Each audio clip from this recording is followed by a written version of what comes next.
Hey guys, welcome back for another episode of Shoot as Well. This is episode 3, and today we're discussing breakout candidates for 2019-2020 NBA season. With me, I have the man that calls himself Magic Johnson, D-Swizzle. How are you? Good, mate. Good. Good to be back. Yeah, great to have you back. And we got the Philly fan in the house. We have Reg. How are you, Reg? Hi, too good. How are you? Go. I'm ready to go. I've been waiting for this all week. This is my time, our time. All right, let's kick this off. So D Swizzle, can you talk about your breakout candidates and give us reasons why they are breakout candidates? All right. The first player I'm going to be talking about is, and I'm going to make some bold predictions with these players that I'm going to suggest the breakout candidates for the coming season. The first player I'm going to talk about is Trey Young of the Atlanta Hawks, the floor general, what I would consider this a budding superstar of the league in his first NBA season last year. Played 81 games, almost 31 minutes per game, averaged 19.1 points, 3.7 rebounds, 8.1 assists. This is from a rookie. Doncic was running away with the Rookie of the Year award among pundits, among fans, amongst every Mr. and Mrs. Smith out there. But after the All-Star break, Trey Young gave him a run for his money where he actually made it a conversation that Trey Young was the real deal and that he was the Rookie of the Year. Now, coming from playing for the Sooners in his college career, he is the first and only player to lead the NCAA in both points and assists in a single season, earning him 5th pick in that year's draft. Now, what I am putting down and my bold prediction of why he is going to be a breakout candidate this year is not only will he have 1 year of NBA experience going through the grind, going through the shootouts, the practices, the big time games, is that my prediction is Trey Young will make the All-Star team this year. That's a big call for a sophomore player in the league, but I'm looking at his team that he is now leading. Kevin Huerter, they've just drafted DeAndre Hunter, who's just come from a national championship with the Virginia Cavaliers. I think they'll work well together, forming that backcourt and wing positions. Hawks did a great job in this year's draft, drafting also Cam Reddish. And then you have John Collins, who's going to be a standout player. These are all players that Trey is going to lead. That assist total that he got last year of 8.1 assists, I think he can get into double figures. I think he'll average a double-double this year. As well as, when I say double-double, I'm talking about 20 points a game and 10 assists.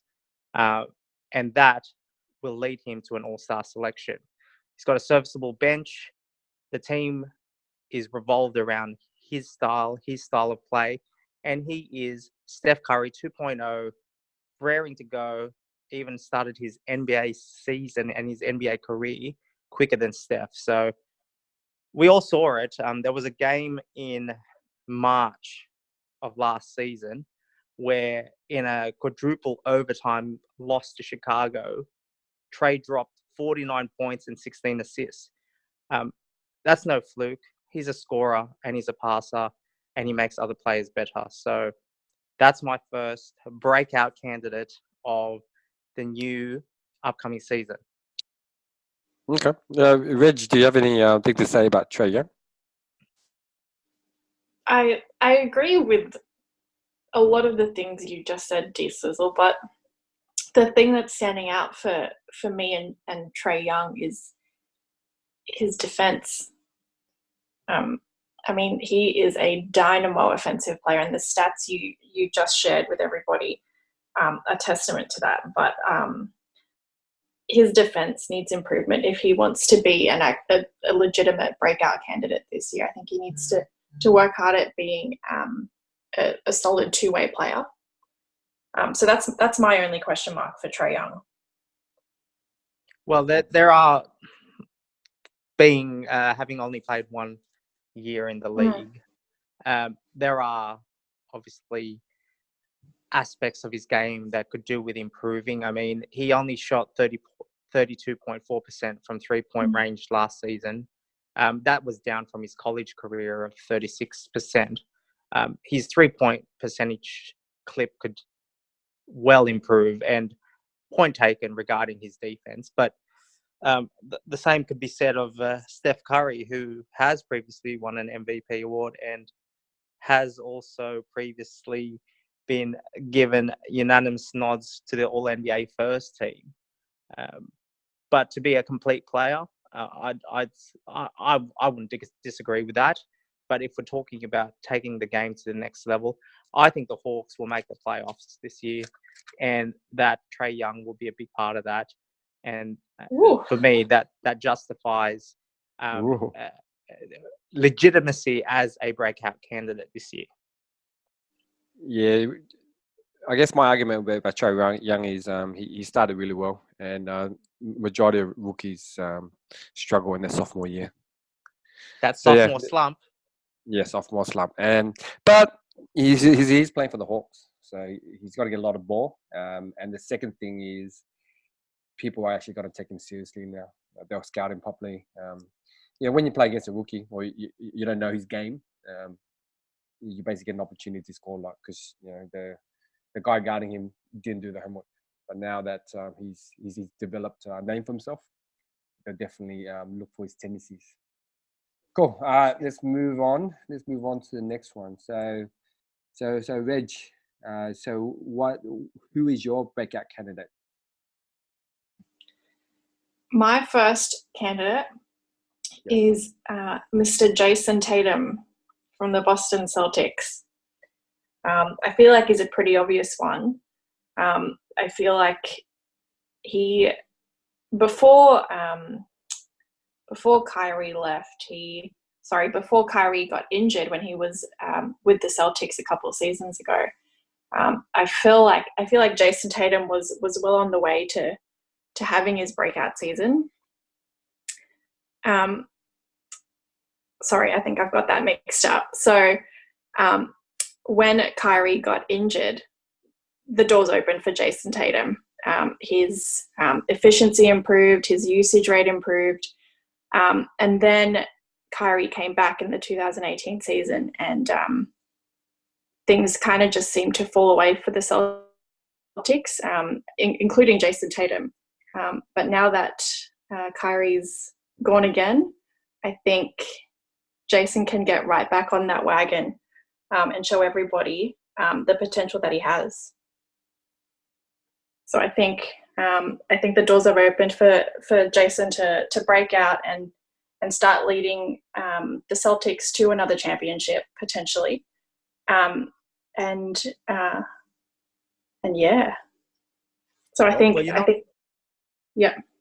You're not wrong there. The doors have opened up. I mean, no Horford, no Terry Rozier.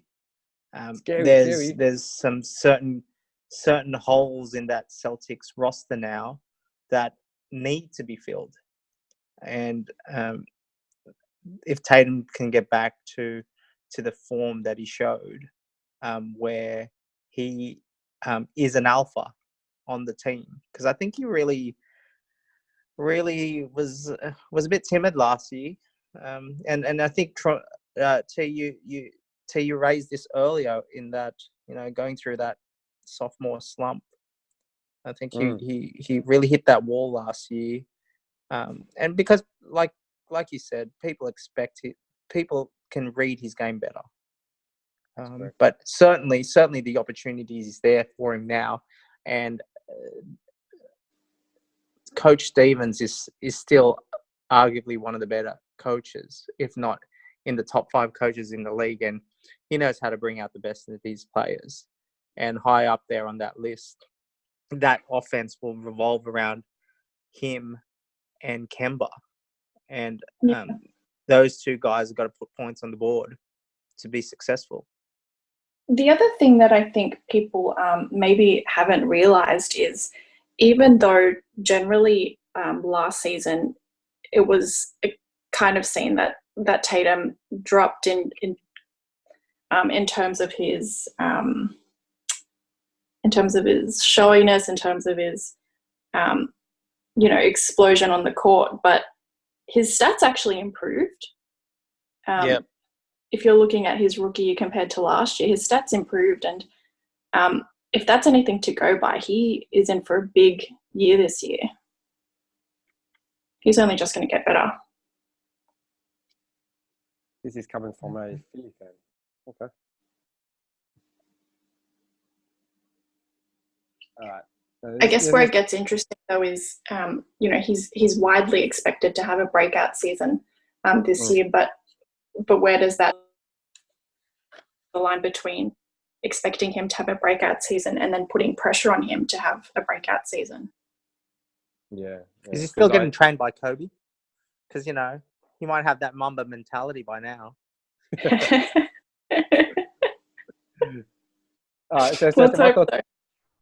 My thoughts on Tatum. I think he sprained his ankle last night, so hopefully it's not that bad. He doesn't miss the season, and he's still playing FIFA. The thing with him is when he had the breakout year in his rookie year, it was unexpected. So I guess like Trey Young, similar thing.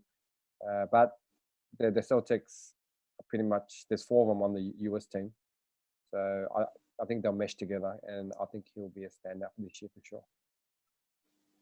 Good choice, though. Yeah, good choices. So moving on to me. I think my first pick is Donovan Mitchell. Main reason why is he, as a rookie, he averaged 20 points and assumed the main man status. Last year, he raised his average to 23.8, and then he improved. He became the man. The trade for Mike Conley will allow him to work with a veteran and understand what it is to be a professional, like getting ready for the games, how to prepare, how to think for a long season. He didn't really have that. Semi all-star guard in Utah. So I think with these things, and also on the US team, a lot of the stars aren't available. So Walker and Donovan Mitchell have been the main men. So that will allow him to take it to the next level. We all see that the US players that come from international competition, when they come back to the NBA the season after, literally they take off and then become make it to the next level. So I'm looking forward to that. D-Swizzle, what do you think about my pick? I like it. If we're talking about breakout and improving, I think we called this on an earlier podcast that Spider Mitchell will make an all-star team this year. I think that's a very real possibility, given his talent and the market. I mean, you could see how his profile is growing, and with that profile comes a better understanding of how he deals with the public, how he gets on with the media, how he then translates that onto his on-court performances. I mean, this is somewhat adjacent to the life on the hardwood, but signing that, releasing a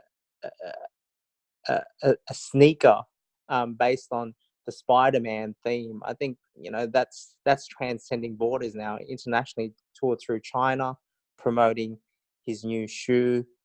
His profile is just getting bigger and bigger, and I think with a bigger profile as well comes with that momentum to get the accolades and to make the all-star teams and all NBA teams, because people are talking about you. The focus is on you, and if you can deliver, which I have every confidence that Donovan Mitchell will this year, I think he's going to be installed for a big year ahead.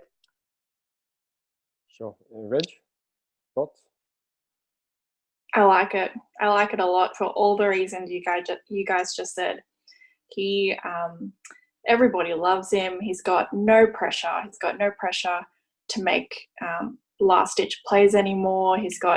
He lost Rookie of the Year, but so what? He's happy.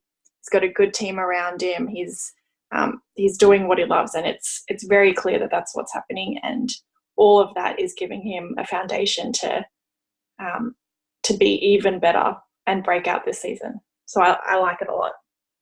Awesome. So I'll move on to my next pick, Ben Simmons. So he doesn't have a jump shot, but he's been dominating. The jump shot has been hindering his game to allow him to get to the next level in the playoffs. So he signed that $170 million deal. He skipped the Australian team for the FIFA World Cup to work on his jump shot. So yeah, in earlier podcasts, we mentioned that there's videos surfacing that Ben's hitting his jump shots with these. So I think that he's going to step up to the next level and be the LeBron 2.0. Reg, starting with you, Reg. What do you think? It's not going to happen. I guess the first thing is he needs to learn how to shoot. And I know you said he's been practicing, but I just don't see it happening this season at least. If he can shoot a jump shot, that's it. Lights out. He gets breakout of the year. But I don't see it happening. And you call yourself a 76ers fan, so you like it to happen, but you don't believe it's going to happen. Yes, yeah. I'm a realist. There you have it. Just keeping it real, mate. Keeping it real. You walk away now. D-Swizzle, your thoughts? On Mr. Simmons, my thoughts on Ben. I thought I was going to be the outlier here. I was going to disagree with you. But that's because there's no bias on this podcast, and I thought Reg would be backing up a boy. But I just don't see a breakout year for Ben.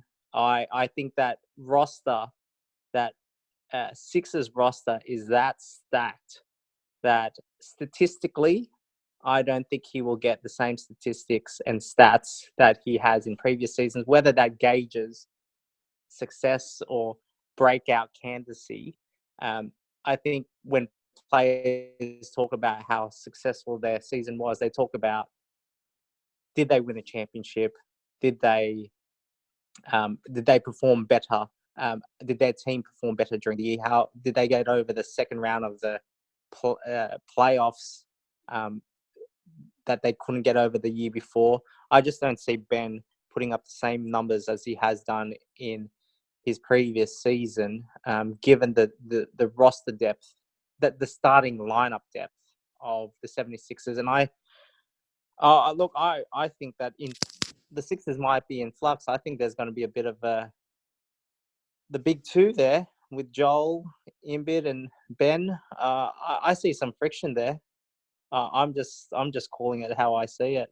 One player's gotten a fat contract, the other one is waiting in the wings, and the player that's supposed to be the process that's bringing Philly to the glory road is the one that's been left behind in being shown the money. So I think there's going to be some friction there in Philly breakout, and that'll affect this issue about breakout candidacy for Ben Simmons. So I'm in disagreement with that pick. Okay, fair enough. We'll see. We'll basically see how the season goes for these guys, and we'll watch it. Well, for sure. if he makes the bloody All NBA first team, then I'll have egg on my face. So that'll be fun. See that. Nothing new. All right. So let's move on to you, Reg. Who is your second breakout candidate for this season? So I like the Pels, and I like Brandon Ingram. if you're talking about breakout candidates, he in the talks. He just got traded from the Lakers. He was one of their signature pieces of this monster deal that brought AD to the Lakers. And before his season got cut short due to blood clots, I think it was, Ingram was on a tear. So if he can pick that up again and no longer in the shadow of LeBron James, he's in for a pretty good season. Cool. D-Swizzle, what do you think? I have my doubts. On Ingram. Look, no doubt he's a talent. The medical condition worries me. The jostling that will be done in a young Pels team also worries me. I mean, I think there's going to be some in-house fighting about who's going to be alpha dog in that team. There's a lot of talent there. You've got Zion there. Is it Zion's team? Is it Lonzo Ball's team? Is it still Drew Holiday's team? I think that's there's going to be a bit of tension in that team. How Ingram fits into that, whether he's going to be option 1, option 2, or even just be a bit role player. There's a lot of grey and there's a lot of what ifs that are going to be involved. But the biggest what if is his health. It's going to be interesting how Pels management and Pels coaching staff are going to manage Ingram this year. But no doubt the talent's there. I'm not disagreeing that the talent's there. It's a matter of, if we're talking about breakout, we're talking about building upon the foundation that's been laid in last season and if applicable, the seasons prior. I don't know if he will increase his production. That's just my view on Brandon Ingram. Cool. So I basically I'm similar to yours. My opinion is similar to yours. So the blood clots. We've seen ex-NBA players like Chris Bosh. He ended his career. So I do have some concerns there. And even before that, yeah, he was on a tear, but he was on a tear on a losing team. So I don't think he has what it takes in terms of his personality and his demeanor. I think he did try to hit Chris Paul last year, so that showed me something that I didn't see in him, the aggro. But other than that, there hasn't been enough for me to show that he's going to do anything in New Orleans, because as D-Swizzle said, no one knows who's the top dog or alpha dog in that team. I think the first 20 games will show who will be and who will fall in line. If they don't fall in line, there may be more trades happening. So that is my view on that. So D-Swizzle, just moving on to you. Who is your next pick? My last player I want to talk about in this episode about breakout candidates, and it's a little left field in this one. For fantasy purposes, I think this is a clear breakout candidate, but for reality purposes, it could be questionable. I'm talking about Miles Bridges of the Charlotte Hornets, 6'7", 225-pound small forward. The reason why I say that he is a breakout candidate is we're talking about Charlotte here, and I'm looking at this Charlotte roster, and I just can't see anyone on this roster who's going to consistently put up points. So there's a big void when it comes to the show pony stats, your points and your rebounds. I'm looking at this roster, and Terry Rozier will get his own. He'll eat this year because there's no one left. Malik Monk is untested. Batum, I think, is well past his overdue date, and he's still getting paid well. Despite that, Marvin Williams, Cody Zeller, Willie Hernangomez Gomez. I mean, I'm looking at this roster, and you're thinking the criticisms were made of Charlotte last year. Can a college team beat Charlotte, and I'm looking at this roster this year, and it's even worse with the departure of Kemba to the Celts. So I like Bridges. Okay. Yeah. Reg? Yeah, I like Bridges because of the endless opportunity he has at Charlotte to thrive. He's an athletic wing. We saw that last year. He participated in the slam dunk contest. He kind of reminds me of Aaron Gordon of the Orlando Magic. If he can transfer his game, he had a pretty meager season as a rookie, but coming from Michigan State, coming into his first full NBA season, we're only talking about 7.5 points a game and 4 rebounds. Decent field goal percentages at 46%. Needs to improve the 3-ball percentages.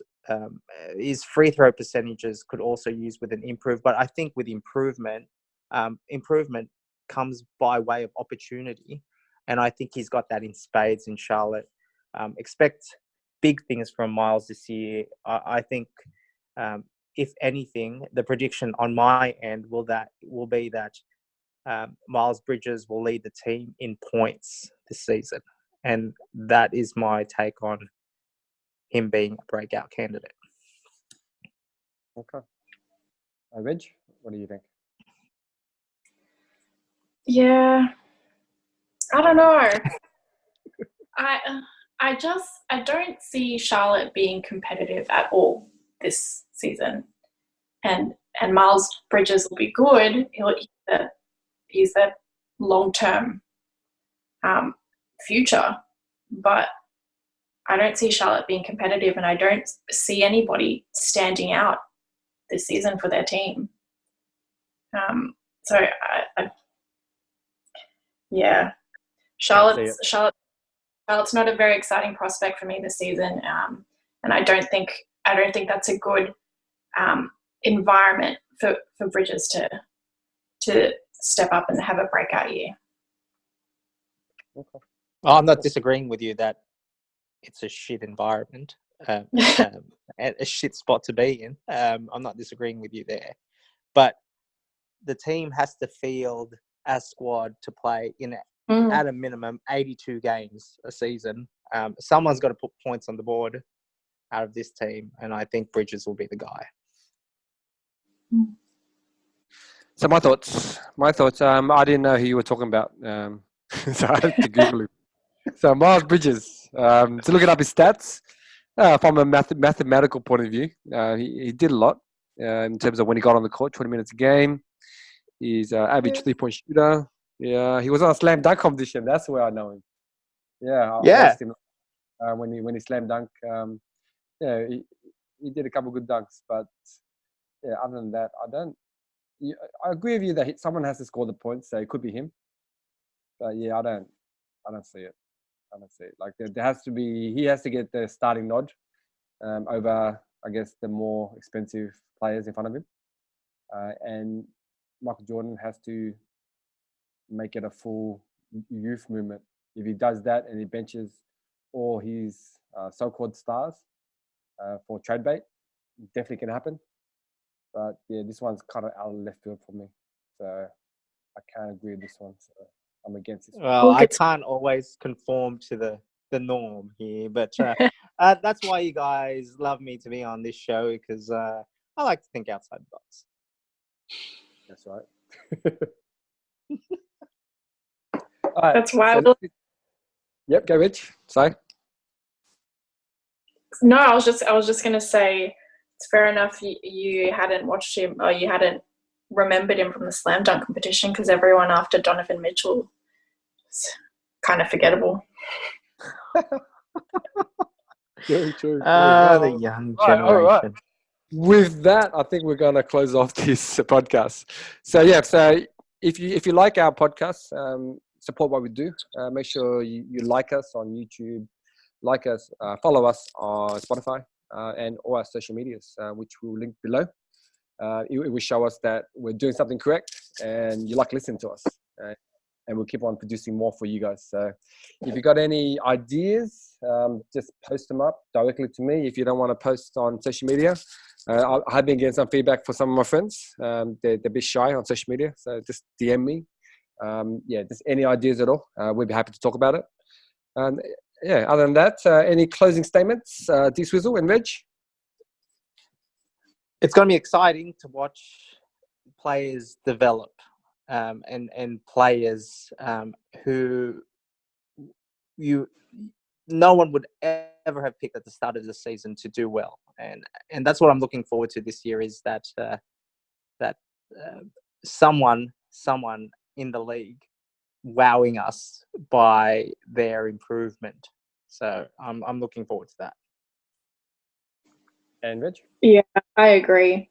I want it to be someone that no one's even thought about at this point of the year. So I'm looking forward to that. So with that, we'll close off these podcasts. Remember, we are the fans, all the fans. See you next episode. Bye. Later, guys.